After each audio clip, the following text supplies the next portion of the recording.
Hola a todos, bienvenidos a esta quinta clase de epistemología de las ciencias sociales. Hoy nos vamos a concentrar en la exposición de la teoría de la dinámica de la ciencia desarrollada por el epistemólogo estadounidense Thomas Kuhn, tal como fue expuesta en su obra La estructura de las revoluciones científicas. En especial nos ocuparemos de la noción de paradigma, que es uno de los principales aportes que hace Kuhn a la filosofía de la ciencia.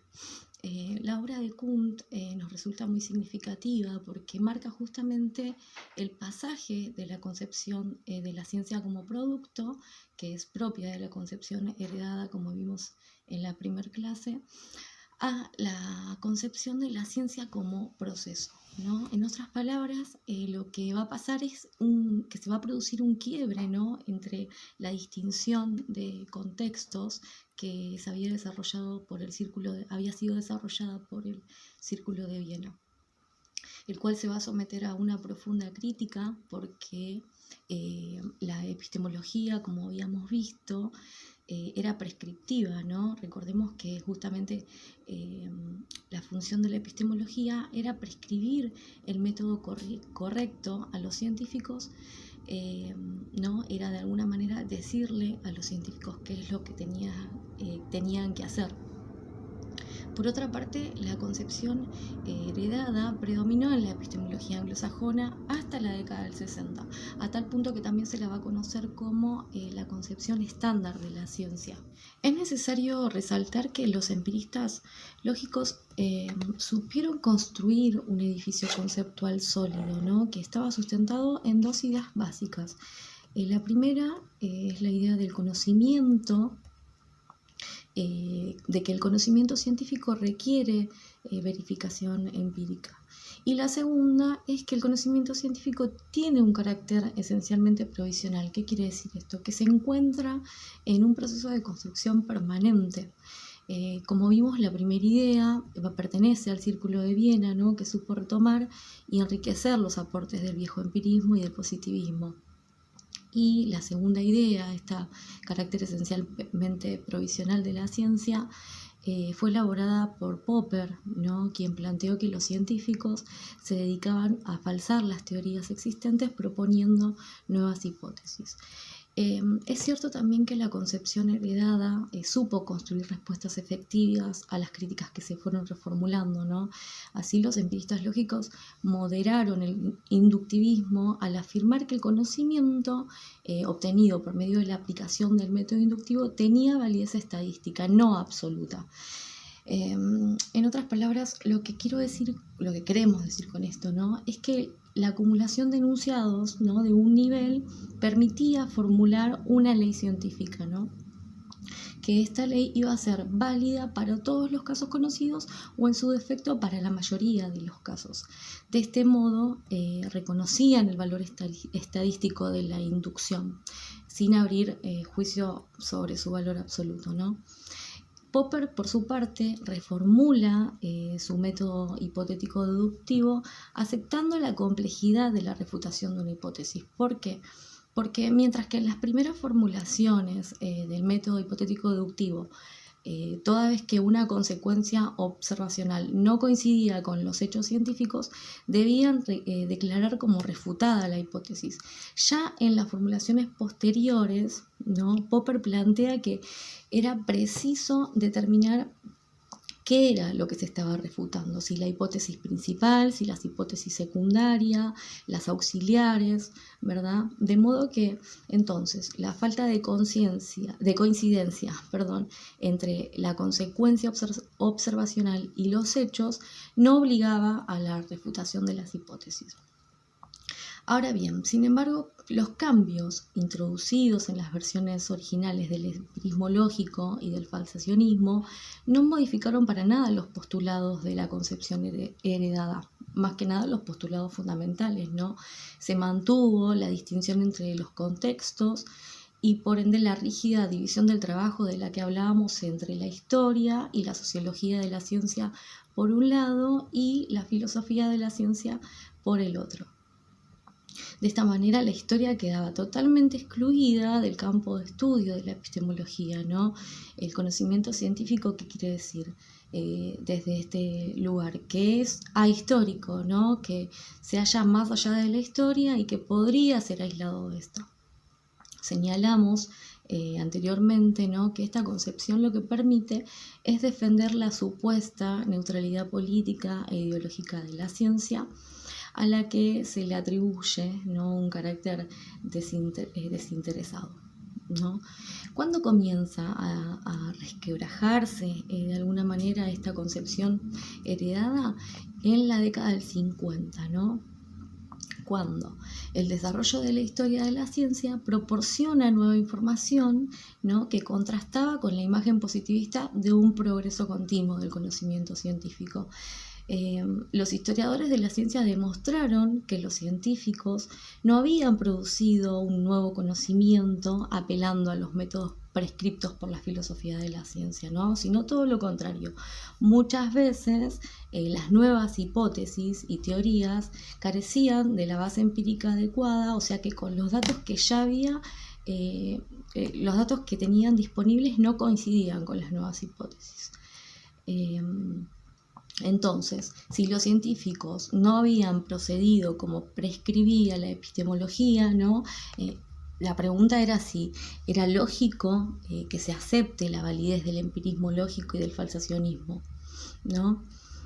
Como no se trataba únicamente, es decir, no se trata únicamente de la evidencia histórica, ¿no?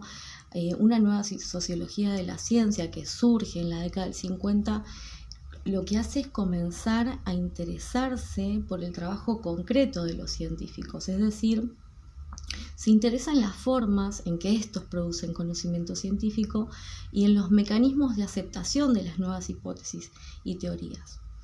Estos trabajos lo que demostraron es que los científicos procedían de manera muy diferente a la imagen que proyectaba la concepción heredada, ¿no?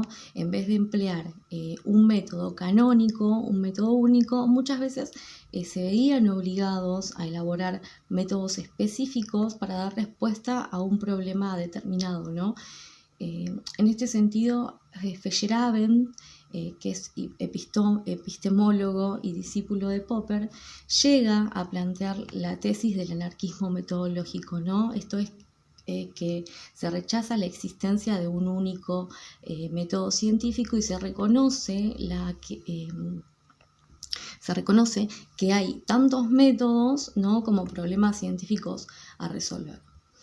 Todo lo que venimos diciendo lo que nos permite comprender es que existía un terreno abandonado de alguna manera cuando publicó su obra La estructura de las revoluciones científicas. Kuhn lo que hace es ocuparse de la historia de la ciencia, ¿no? Llega a la epistemología a través de la historia y no al revés.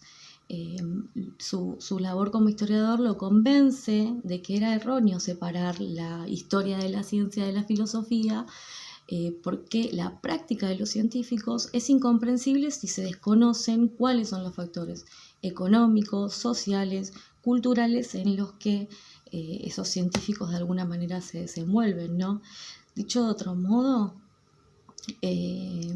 la ciencia no es una actividad ahistórica, ¿no?, sino que es profundamente histórica.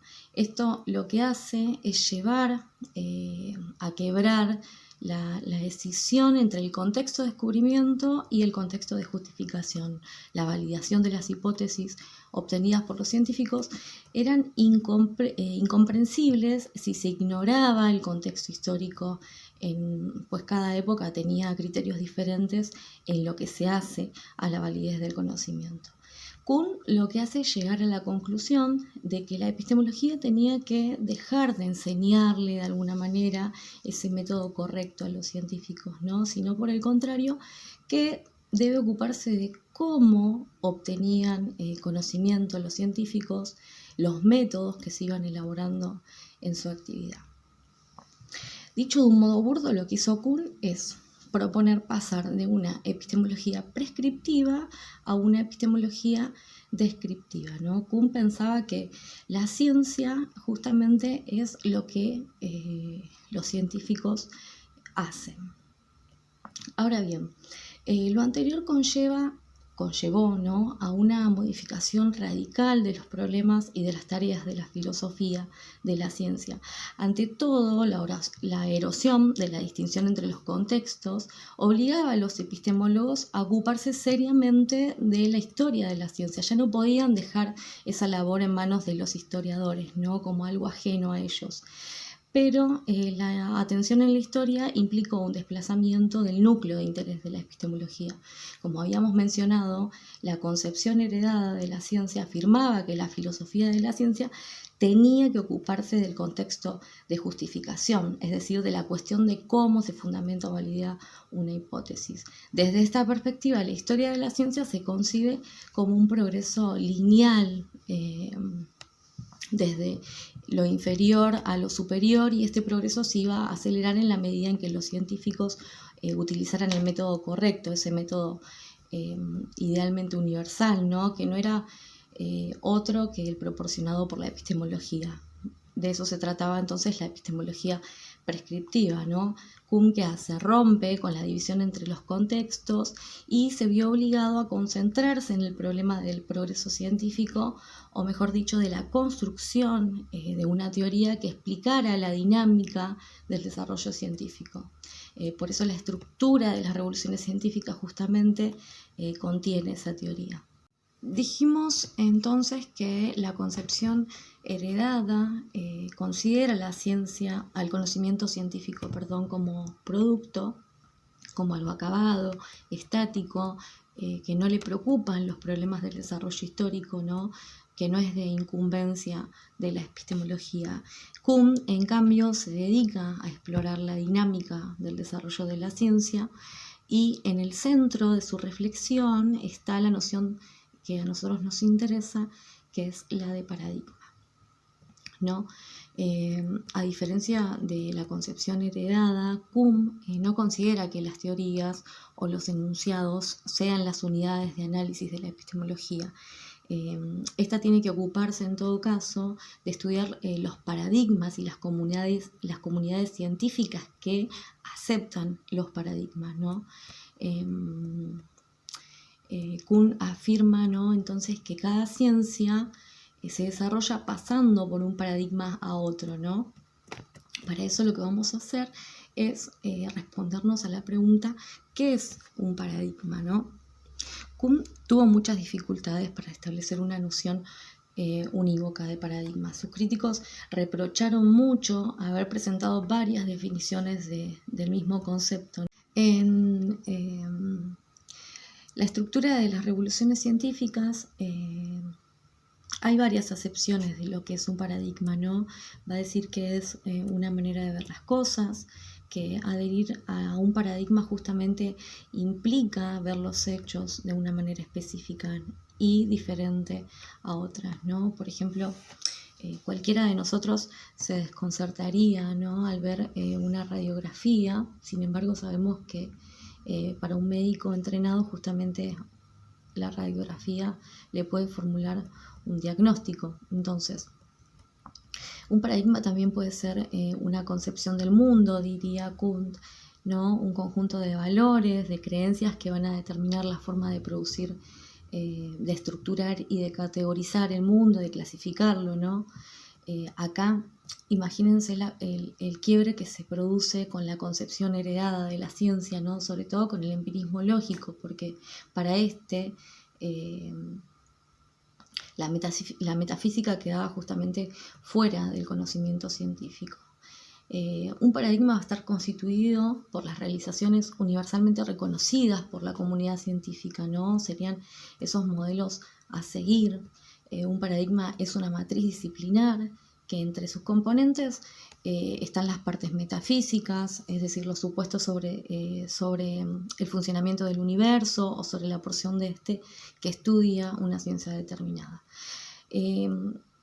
Estas 4 definiciones de lo que es un paradigma, cabe agregarle una quinta, ¿no?, según la cual los paradigmas funcionan más como lenguajes que como miradas acerca del mundo.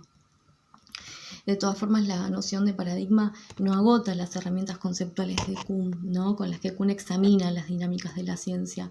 junto a ella se encuentra el concepto de comunidad científica, ¿no? Porque está compuesta, va a decir, por todos los individuos que practican una disciplina científica determinada. ¿Cómo se produce, cómo se define esta comunidad científica? En términos de Kuhn, la cuestión va a ser muy sencilla. Una comunidad científica va a estar compuesta por todos los individuos que adhieren a un paradigma determinado. A su vez, un paradigma funciona como si es aceptado por una comunidad científica, ¿no? En pocas palabras, los conceptos de paradigma y comunidad científica son inseparables. Bien, ¿cómo describe Kuhn el desarrollo científico, no? Él va a decir que toda ciencia va a pasar primero por un periodo precientífico, ¿no? En el que no existe una comunidad científica unificada aún. ¿Por qué? Porque hay distintos candidatos, ¿no? para poder instalar de alguna manera un paradigma y que están todavía en este periodo precientífico en una disputa por el campo científico que se ponga en cuestión. Incluso todavía en un periodo precientífico ni siquiera hay un objeto de estudio definido ni tampoco bien delimitado, sino cuerpos de ideas, ¿no? Que aspiran a ser un paradigma y que conciben el objeto de maneras diferentes. Por eso justamente es la lucha, ¿no? Por de alguna manera imponerse como paradigma, ¿no? En segundo lugar, se produce una unificación de la comunidad científica en torno a uno de los aspirantes del paradigma. ¿Qué quiere decir? Que en este proceso van a quedar afuera todos aquellos que se niegan a aceptar el nuevo paradigma. Es decir, que de todos esos cuerpos de ideas se adhiere a uno, triunfa de alguna manera uno, y quienes no adhieren quedan totalmente afuera del paradigma. Justamente cuando se adopta un nuevo paradigma se conforma una comunidad científica, ¿no? Que, como dijimos, eran cosas totalmente inseparables. Esto que hace determina justamente una forma específica de trabajar para quienes van a practicar dentro de esa disciplina. Este periodo Kuhn lo va a denominar como ciencia normal, ¿no? Donde los científicos ya en este punto se van a dedicar solamente a resolver problemas que tienen solución dentro del paradigma en el que se encuentran, ¿no? Kuhn los denomina enigmas a esos problemas, que pueden ser resueltos justamente por el instrumental teórico y práctico del mismo, dentro del mismo paradigma. Entonces, lo que quiere decir que la mayor parte de la ciencia normal, los científicos lo que hacen es un trabajo rutinario, ¿no? Porque de alguna manera se ocupan de llenar esos casilleros vacíos dentro del paradigma, ¿no? De resolver los enigmas, en realidad, porque esos problemas a los que Kuhn le llama enigmas justamente saben los científicos que los pueden resolver o que los tendrían que resolver con las herramientas teóricas del paradigma en el que se encuentran. ¿Qué va a pasar con los científicos en este momento? Kuhn va a decir que se van a encontrar en una etapa conservadora, ¿no? Porque no están proclives a cambiar ni sus métodos ni a modificar sus conceptos. Popper justamente coincide con Kuhn en este momento porque dice que los científicos se dedican toda su vida a refutar las hipótesis vigentes mediante conjeturas cada vez más audaces, pero siempre dentro del mismo paradigma. ¿Qué pasa cuando dentro de un paradigma se persiste un problema que de alguna manera no puede ser resuelto con las herramientas que provistas por el paradigma, ¿no? Porque si estos problemas persisten, Kuhn va a decir que se van a convertir en anomalías, ¿no? Y estas anomalías lo que hacen es provocar incertidumbre dentro de la misma comunidad científica. Si bien no se traduce inmediatamente, pero de alguna manera provoca desconfianza dentro del paradigma. Justamente Kuhn resalta una cuestión importante, que es que quienes son los que desconfían son los más jóvenes, ¿no? Porque justamente los científicos conservadores son más reacios a tirar por la borda su propio paradigma, ¿no? Ya que les ha permitido resolver muchos enigmas. Lo que quiero decir con esto es que un paradigma persiste por un periodo largo de tiempo, ¿no?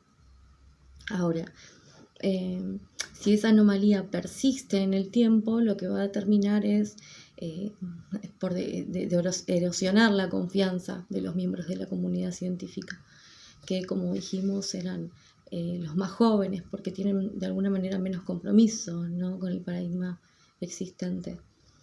En este punto, Kuhn va a sostener que dentro de la comunidad científica también funciona como un campo político, ya que existen instituciones, universidades, organismos, revistas, ¿no?, cuyo control otorga beneficios y recompensas a los científicos más viejos que ocupan posiciones en esas instituciones y que no quieren perder los privilegios, cuestionando al paradigma existente. Sin embargo, ya los más jóvenes no disfrutan ese beneficio de pertenecer, ¿no?, a ese sistema de recompensas, entonces tienen una mente un poco más abierta a los cuestionamientos y a las innovaciones. Bien, entonces, la continuidad de esa anomalía, dijimos que provocaba desconfianza, y si esto se acrecenta, termina por generar lo que Kuhn denomina una crisis. Algunos científicos pasan a cuestionar abiertamente el paradigma vigente y proponen alternativas al mismo tiempo, ¿no? Por lo que se produce una lucha violenta entre los partidarios del viejo paradigma y los impulsores de los nuevos paradigmas. Kuhn sostiene que esa lucha no se limita al campo estrictamente científico, que no se combate únicamente con los argumentos y las pruebas científicas, sino que ya esa disputa asume formas políticas. Es decir, que se pelea por el control de las instituciones que otorgan poder, beneficios y recompensas.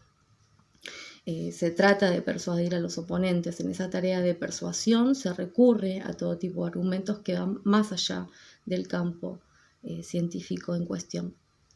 Entonces, si los partidarios de ese nuevo paradigma logran imponerse, persuadiendo a muchos partidarios del viejo paradigma y conquistando las instituciones en el campo que se estaban cuestionando, se produce una revolución científica. Entonces, se desplaza un paradigma por un paradigma viejo por un paradigma nuevo. En la estructura de las revoluciones científicas se concibe a las revoluciones científicas como revoluciones políticas, porque implican una lucha por el poder entre los grupos rivales, ¿no?, entre los distintos campos. Aquí se observan los efectos de haber dejado de lado la distinción entre los contextos propios de la concepción heredada. Por ejemplo, los empiristas logistas jamás habrían aceptado que las luchas entre científicos se puedan resolver recurriendo a argumentos que no tienen nada que ver con lo científico, ¿no?, que van más allá de los límites del contexto de justificación. Entonces, las revoluciones científicas se saldan con la adopción del nuevo paradigma y la reconfiguración de la comunidad científica. Algunos defensores del viejo paradigma no van a aceptar, no lo aceptan, de hecho, no aceptan el nuevo paradigma y son excluidos completamente de la comunidad. De esta manera se da comienzo a un nuevo periodo de ciencia normal y paulatinamente los revolucionarios se vuelven conservadores, dedicándose a resolver enigmas, como decíamos, y a ocupar posiciones en el sistema institucional de la ciencia. Hasta aquí, entonces, lo que hemos hecho es desarrollar de modo muy, pero muy esquemático las líneas generales de la concepción de la dinámica de la ciencia tal como aparece en la estructura de las revoluciones científicas. En nuestro próximo encuentro abordaremos la cuestión del progreso científico a través de una comparación entre los empiristas lógicos, Popper y Kuhn. Así que nos vemos la próxima.